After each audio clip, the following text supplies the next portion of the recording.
Hola Rodo, ¿cómo te va? De vuelta, De vuelta aquí otra vez. haciendo nuestro segundo video sobre el libro que escribimos, Negociando entre la virtud y la miseria. Bueno, dejaste el primer video ahí en la puerta del horno antes de entrar esa pizza con tantos slides que tiene en el medio. Dejaste hablando de la erística, los insultos y la templanza, ¿no? La templanza como emociones, la erística también como un producto de emoción, y los insultos, que obviamente también es una forma de expresar una incomodidad que no sé cómo resolver, ¿no? Eh, entonces, bueno, soy todo oídos. Ya discutimos esto un montón en el libro, así que ahora charlo con los que nos están escuchando.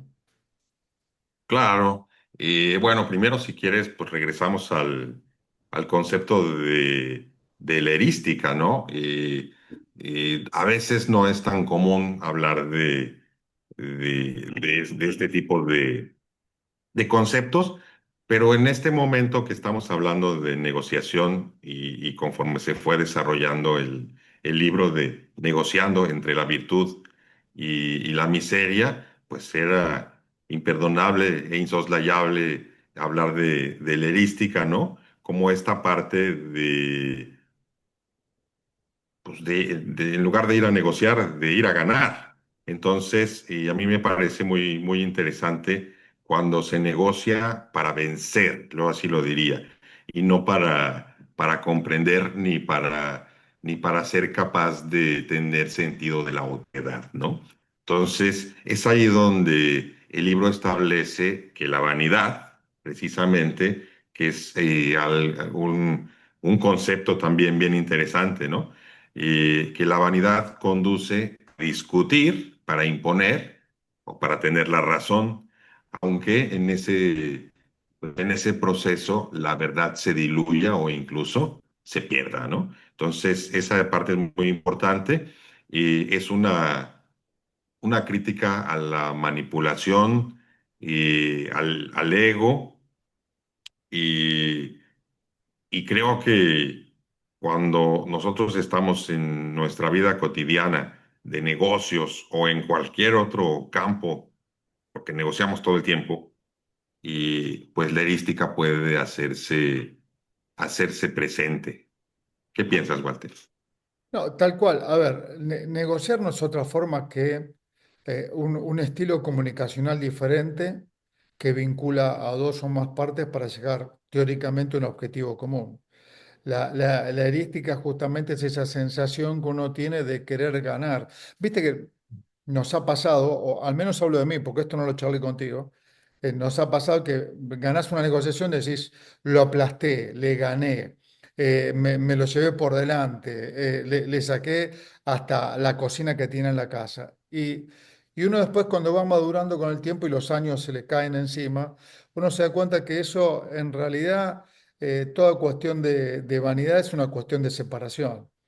Entonces, la acumulación individual no existe como condición natural en la reunión comunicativa hacia un objetivo común. No existe como tal. La acumulación individual cada vez te va separando más, aunque a vos te vaya teniendo éxito en forma individual, ¿correcto? Pero vas dejando de lado esa capacidad de acercarte al otro. La erística no es otra cosa más que salir a ganar, como diría Schopenhauer, ¿no? Por faz o por nefaz, es decir, por izquierda o por derecha, te miento o te digo la verdad, digamos, no ética o éticamente. Y eso creo que a la larga, en la vida de uno, no importa el éxito que uno pueda obtener en sus negociaciones individuales, vivir acumulando separado de los demás me parece que mucho sentido no tiene, ¿no? Digamos, el éxito individual te termina separando porque no hay colaboración. Eh, y en eso estoy totalmente de acuerdo contigo. Pero me gustaría que hay un tema que te gustó mucho, que es el concepto de templanza, de esas emociones que uno tiene que tener cuando va a negociar, que a veces te encontrás con gente que te insulta, con gente que te dice cualquier cosa, con gente que te dice un razonamiento que es absolutamente absurdo, sin sentido. Y bueno, y tenemos que trabajar ese concepto de templanza que me gustaría, si nos podés ayudar un poco más con eso. Claro. Y además del que te insulta y el que te hace sentir como sea, está por otro lado también el que te adula, ¿no? Y ahí es donde me gusta mucho esta parte del libro donde abordamos la parte de la templanza, porque es muy importante entender a la templanza como ese dominio que tenemos de nosotros mismos, ¿no? Y así como esa, esa capacidad que tenemos de reaccionar adecuadamente o incluso de no reaccionar. Cuando no reaccionar se convierte también en una reacción, ¿no? No reaccionar desde el impulso, desde la ofensa o la ambición desordenada, ¿no? Del libro. Negociar bien requiere moderación, lucidez, pero sobre todo un control interior. Entonces, a mí me parece que la negociación tiene que tener como una condición sine qua non, precisamente, pues la templanza, porque si nosotros no tenemos la templanza en el vivir la negociación, pues la negociación va otra vez a oscilar entre la virtud y la miseria. Tal cual, tal cual. Vos sabés que muchas veces esto uno lo aprende de los grandes negociadores que cuanto más poder tienen, eh, trabajan muchísimo sus temas emocionales, eh, entendiendo que los demás muchas veces llegan a conclusiones o toman acciones que son incorrectas o que no son adecuadas por una cuestión eminente de experiencia, conocimiento y alcance, digamos, ¿no? Eh, Vos sabés que cuando hablabas esto de la templanza me acordaba un poco el taoísmo, que nace de la observación, digamos, a diferencia del budismo que nace de la angustia, ¿no? Que uno tiene. Y en la observación decía, fíjate cómo lo blando va empujando lo duro, digamos, un río que va consumiendo las piedras y va despacito, tranquilo, rodea la piedra, etcétera, pero siempre va fluyendo de una manera u otra. Y creo que la templanza y las emociones van llevando a que cada vez más, al entendernos a nosotros mismos, al comprendernos, al asumir que las emociones nos controlan la lengua antes de que ésta pueda pensar por sí misma un momento, va llevando a la no separación con el otro.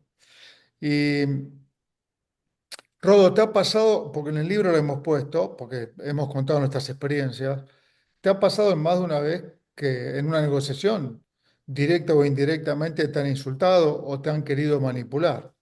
Correcto. Eh, ya me contaste varias experiencias, pero me gustaría que cuentes un poquito, no, no tus experiencias, pero sí al menos esas sensaciones que tuviste. Y bueno, me ha pasado más de una vez y ahora vienen a mi memoria varias, ¿no? Pero depende de la negociación, con quién se esté negociando y desde dónde se esté negociando, ¿no? Que es precisamente de las reflexiones que aborda el libro. Y la parte de que también, pues la negociación muchas veces es en sí misma asimétrica, ¿no? Pero sí me ha tocado la gente que en el momento de negociar, pues sin entrar en el detalle, en el momento de estar platicando de qué es lo que requiere el uno del otro o una institución de otra o un negocio del otro, intentan aprovecharse brutalmente de ti porque piensan que tienen todo pues, todas las de ganar, llamémosle así, otra vez la parte erística, ¿no?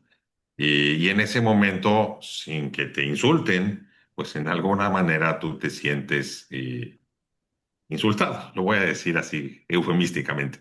Te sientes insultado porque te dicen, pues yo te ofrezco este, este, este vehículo a cambio de tu tracto casa, ¿no?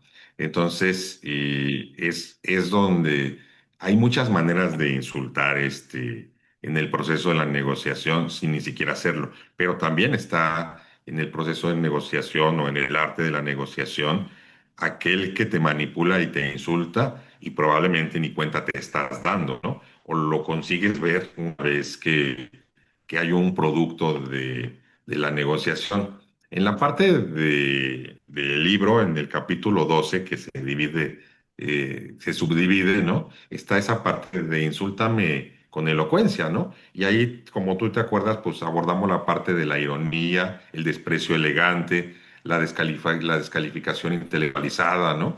Y toda esa parte a la cual no podemos responder de otra forma, que otra vez voy a regresar, estoy como el péndulo, voy a la parte de la templanza, ¿no? Y tenemos que escuchar, que ver todas las señales, todos los colores de todas las banderas para entender qué es lo que está ocurriendo. Entonces, no quisiera yo entrar en el detalle de algún ejemplo, porque pierdo la templanza un poco, ¿no? Pero, pero sí es casi normal. Esto es lo interesante de esto, ¿no? Normalizamos y pensamos que en el arte de negociar, alguien siempre de forma tácita va a llevar las de ganar, ¿no? Y es a la reflexión que nos invita el libro, ¿no? ¿No? Tú tienes que tener templanza como buen negociador y debes de traducir lo que te está diciendo el otro, ¿no? Para que puedas tener un producto asequible de esa negociación, ¿no? Por ahí también está el capítulo de y miénteme como siempre, ¿no? Que me lleva ahí Dedicado a un mexicano que cantaba una canción, ¿no? dedicado al sol mexicano, ¿no? Y miénteme como siempre. Entonces, y esa capacidad hipócrita que se cae pues miénteme, ya sé que me estás mintiendo, pero soy feliz con tus mentiras, ¿no?